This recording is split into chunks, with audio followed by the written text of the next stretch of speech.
5K కావాలి పంపు, లేదా మీ అమ్మని అడగనా? ఆగు, 5 మినిట్స్ టైం ఇవ్వు, పంపుతా. అసలు ఏం జరుగుతుంది దేవుడా? అమ్మతో కాల్ మాట్లాడితే అమ్మకి అసలు హార్ట్ ప్రాబ్లం ఉంది, తట్టుకోగలదా? అసలు ఎవరికి చెప్పాలి నేను ఈ విషయాన్ని? ఇంకా టార్చర్ భరించడం నా వల్ల కాదు. మా వారికి చెప్దామా?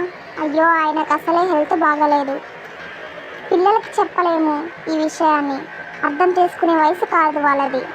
పోనీ ఫ్రెండ్స్కి చెప్దామా? వద్దులే, చులకనగా చూస్తారు. ఏది అయితే అది అవుతుంది.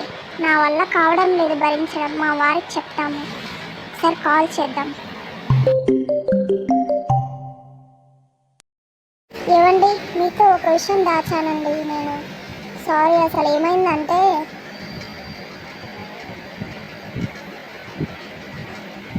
అది అండి జరిగింది.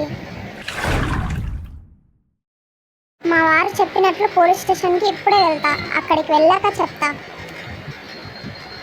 సార్, ఒక కంప్లైంట్ తీసుకోవాలి. అసలు ఏం జరిగిందంటే ఇది సార్ జరిగింది. అస్సలు వాడిని ఊరికే వదలొద్దు సార్. నాకు న్యాయం చేయండి సార్, ప్లీజ్. అందరికీ నమస్కారం. ఒక ఆడపిల్ల జీవితం వీడియోస్ని ఫాలో అవుతున్న వాళ్ళందరికీ, సబ్స్క్రైబ్ చేసుకొని చూస్తున్న వాళ్ళందరికీ చాలా థ్యాంక్స్ అండి.